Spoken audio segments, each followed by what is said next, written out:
ഓ yes, Bigg Boss 7 Malayalam update ആണ്. BB7-ലെ 1ഉം 2ഉം സ്ഥാനമാണ് അനീഷ് ആൻഡ് അനുമോൾ. ഇവർ രണ്ടുപേരിൽ ആര് വേണമെങ്കിലും കപ്പ് ഉയർത്താം. അപ്പോൾ ഇവരെക്കുറിച്ച് തന്നെ നമുക്ക് പറയാം.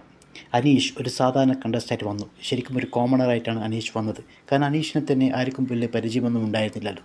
ഇതിന് നേരെ ഓപ്പോസിറ്റായിരുന്നു അനുമോൾ. കാരണം ഒരു ഫെമിലിയർ കണ്ടസ്റ്റായിരുന്നു അനുമോൾ. കാരണം അനുവിലെ കുറേ പേർക്കെങ്കിലും അനുമോളെ അറിയാമായിരുന്നു. അങ്ങനെ ഇവർ രണ്ടുപേരും ഒരുമിച്ച്, അതായത് ഫസ്റ്റ് അനീഷും സെക്കൻഡ് അനുമോളായിരുന്നു PB ഹൗസിൽ ആദ്യമായി കയറിയത്. ഇനി ആദ്യം അനീഷിനെ കുറിച്ച് തന്നെ പറയാം. അനീഷിനെ പോസിറ്റീവിൽ നിന്ന് തുടങ്ങാം. അനീഷ് ഒരു ഗെയിം പ്ലാനോട് കൂടിയാണ് അനീഷ് BB7-ൽ വന്നത്. കാരണം ഒരു പരിചയമില്ലാത്ത അനീഷ് 2 ദിവസം കൊണ്ട് തന്നെ വീട്ടുകാർക്കും കാണുന്ന പ്രേക്ഷകർക്കും ഒരു പരിചയപ്പെടുത്താൻ അനീഷിന് സാധിച്ചു. അതിന് അനീഷ് വെറുപ്പിച്ച രീതിയിലാണ് ഗെയിം കളിച്ചത്.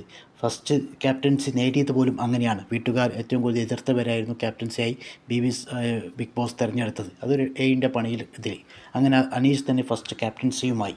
പിന്നെ അനീഷിനൊരു ഗെയിം പ്ലാൻ ശരിക്കും ഒരു റിപ്പീറ്റായിട്ട് പറയുക, ഒരു വാക്ക് തന്നെ റിപ്പീറ്റായിട്ട് പറയുക, എല്ലാവരും പുച്ഛത്തോട് സംസാരിക്കുക, എന്തെങ്കിലും പറഞ്ഞ് റിപ്ലൈ കൊടുക്കാതെ അവരെ പിറകെ നടപ്പിക്കുക, ഇതൊക്കെയായിരുന്നു അനീഷിൻ്റെ ഗെയിം സ്ട്രാറ്റജി.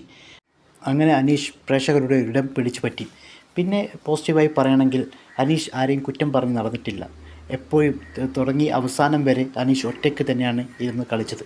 പിന്നെ ഷാനവാസുള്ള ഫ്രണ്ട്ഷിപ്പ്, അതിൽ ആ സമയത്ത് ഒരു ഡീപ്നെസ് അത് ഫീൽ ചെയ്തിരുന്നു. അതിനാണ് അനീഷിൻ്റെ എല്ലാ ഭാഗത്തുമുള്ള പ്രസ്താവനകൾ ആ രീതിയിലായിരുന്നു. അങ്ങനെയായിരുന്നു അനീഷിൻ്റെ ഒരു ക്ലൈം പ്ലാൻ.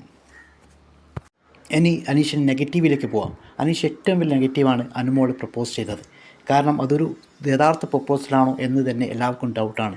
കാരണം അങ്ങനെ ഒരു ഇഷ്ടമുണ്ടെങ്കിൽ അനീഷ് ഒരു 9 ദിവസം വെയിറ്റ് ചെയ്ത് നല്ല രീതിയിൽ തന്നെ അനുമോളെ പ്രപ്പോസ് ചെയ്യായിരുന്നു. ആ വീട്ടുകാരുടെ സമ്മതത്തോടെ കല്യാണം കഴിക്കാമായിരുന്നു. പക്ഷേ ആ ഒരു സമയത്ത് അനീഷ് പ്രപ്പോസ് ചെയ്തത് വളരെ ഒരു മോശം തീരുമാനമായിരുന്നു. കാരണം അത് അനുമോൾ റിജക്റ്റ് ചെയ്തപ്പോൾ ദേഷ്യം പിടിച്ച് നടക്കുക, പിന്നെ അന്ന് തന്നെ ജയിലിലേക്ക് അനുമോളെ നോമിനേറ്റ് ചെയ്യുക, പിന്നെ അതിനുശേഷം ലാസ്റ്റ് വീക്ക് അനുമോളൊക്കെ ഒറ്റപ്പെട്ട് എത്രയും പ്രശ്നങ്ങളുണ്ടായ സമയത്ത് ഒരു വാക്ക് പോലും സമാധാനിപ്പിക്കാൻ നിന്നില്ല. കാരണം നമ്മൾ ഇഷ്ടപ്പെടുന്ന ഒരാൾ ഒറ്റപ്പെടുകയോ അവർ വിഷമിക്കുകയോ കാണുമ്പോൾ നമ്മൾ അവരോട് സമാധാനിപ്പിക്കും. അതുപോലും അനീഷിൻ്റെ സൈഡിൽ ഉണ്ടായിട്ടില്ല. അപ്പോൾ ആ ഒരു ഇഷ്ടം ഒരു യാഥാർത്ഥ്യമാണോ അല്ലെങ്കിൽ ഒരു ഫേക്കാണോ എന്നൊരു കൺഫ്യൂഷൻ എല്ലാവർക്കുമുണ്ട്. പിന്നെയുള്ള ഫ്രണ്ട്ഷിപ്പ്, ഷാനവാസ് ഫ്രണ്ട്ഷിപ്പ് ആദ്യമൊക്കെ ഒരു അരോചകമായിരുന്നു. കാരണം ഇടയ്ക്ക് ഫ്രണ്ടാന്ന് പറയും, പിന്നെ ഷാനവാസിനെതിരെ പറയും, ഇടയ്ക്ക് ഷാനവാസിനെ ശരി നോമിനേറ്റ് വരെ ചെയ്തിട്ടുണ്ട് വീട്ടിൽ നിന്ന് പുറത്താക്കാൻ വേണ്ടിയിട്ട്. അപ്പോൾ അതൊക്കെ ഒരു ഡബിൾ സ്റ്റാൻഡ് പോലെയാണ് അനീഷിനെ തോന്നിയത്. അങ്ങനെ കുറച്ചൊക്കെ അനീഷിന് നെഗറ്റീവ് ഉണ്ടായിട്ടുണ്ട്. ഇനി അനുമോളെക്കുറിച്ച് പറയാം. അനുമോൾ നെഗറ്റീവ് എന്ന് തുടങ്ങാം. അനുമോൾ ഏറ്റവും വലിയ നെഗറ്റീവ് വായിൽ തോന്നുന്നത് വിളിച്ചു പറയുക എന്നതാണ്. പ്രത്യേകിച്ച് അക്ബറിനോടൊക്കെ ആ ബസ് നിൽക്കുന്ന പ്രയോഗം എന്നൊക്കെ വളരെ മോശം പ്രയോഗമാണ്. അങ്ങനെ ദേഷ്യത്തിൽ എന്തും വിളിച്ചു പറയുന്ന ഒരു പ്രയോഗം, അത് അനുമോൾക്ക് ഏറ്റവും നെഗറ്റീവാണ്.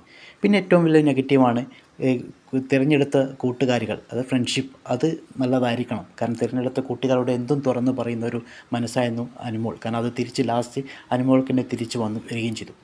പിന്നെ അനുമോളിന് ഇനി പോസിറ്റീവിലേക്ക് വരിക. ഏറ്റവും വലിയ പോസിറ്റീവാണ് ഈ 100 ഡേയ്സ് ഇത്രയും പ്രശ്നങ്ങളുണ്ടായിട്ട് പിടിച്ചു നിൽക്കുക. അതൊരു അയൺ ലേഡി തന്നെയാണ് അനുമോൾ. കാരണം ഇത്രയും പ്രശ്നങ്ങൾ ഉണ്ടായി, ലാസ്റ്റ് വീക്കൊക്കെ ഒരുപാട് പ്രശ്നം ഉണ്ടായി, എന്നിട്ട് എല്ലാവരും കൂടി ഒരുമിച്ച് അറ്റാക്ക് ചെയ്തിട്ടും പിടിച്ചവിടെ നിന്നു. പിന്നെ അനുമോൾ ഏറ്റവും വലിയ പോസിറ്റീവാണ് ഫ്രണ്ട്ഷിപ്പിനെ ഒറ്റ കൊടുത്തില്ല. കാരണം ഒരു ഫ്രണ്ടിനെ മറ്റുള്ളവരെ കുറിച്ച് കുറ്റം പറഞ്ഞ് നടക്കുകയോ അല്ലെങ്കിൽ എന്തെങ്കിലും പ്രശ്നമുള്ളപ്പോൾ അവരെ ഇട്ടുകൊടുക്കുകയോ അല്ല അവർ പറഞ്ഞൊരു കാര്യങ്ങൾ പബ്ലിക്കായിട്ട് എടുത്തു പറയുകയോ ചെയ്തിട്ടില്ല. കാരണം സ്വന്തം ഫ്രണ്ട് അങ്ങോട്ടും ഇങ്ങോട്ടും ഡിസ്കസ് ചെയ്ത കാര്യം പോലും പബ്ലിക്കായിട്ട് തുറന്നു പറയുകയും ഓരോ അവസരത്തിൽ അനുമോളെ കുത്തുകയും ചെയ്തിട്ട് പോലും ഇപ്പോൾ തിരിച്ചങ്ങോട്ട് പറയുകയോ അല്ലെങ്കിൽ എന്തെങ്കിലും ഒരു വാക്ക് അക്ബറിനോടോ അല്ലെങ്കിൽ മറ്റുള്ളവരോടോ ആദില നൂറി എന്നോട് ഇങ്ങനെ പറഞ്ഞു അങ്ങനെ പറഞ്ഞു എന്നൊരു രീതിയിൽ സംസാരിക്കുകയോ ചെയ്തിട്ടില്ല. അതുതന്നെ അനുമോൾ ഏറ്റവും വലിയ ക്വാളിറ്റിയാണ്. കാരണം വിട്ടുകൊടുത്തിട്ടില്ല, ആർക്കും വിട്ടുകൊടുത്തിട്ടില്ല. ആ ലെവലിൽ അനുമോൾ കളിച്ചത്. പിന്നെ ഈ ലാസ്റ്റ് വീക്കായിരുന്നു അനുമോളുടെ ഗ്രാഫ് ഒരുപാട് ഉയർത്തെത്തിയത്. കാരണം എല്ലാവർക്കും ഇഷ്ടപ്പെടുന്ന രീതിയിലായിപ്പോയി. കാരണം അത്രയും പേർ അറ്റാക്ക് ചെയ്തിട്ടും പുറത്തുനിന്ന് വന്നവർക്ക് ഒരു ക്ലൈം പ്ലാനോടുകൂടി വന്നിട്ട് പോലും അനുമോൾ അത് പിടിച്ചു നിന്നു. എനിക്ക് തോന്നുന്നു ഈ കപ്പ് അനുമോൾക്കുള്ളതാണ്. ഈ BB7 അനുമോളുടെ പേരിൽ അറിയപ്പെടും. XM channel, please subscribe and like.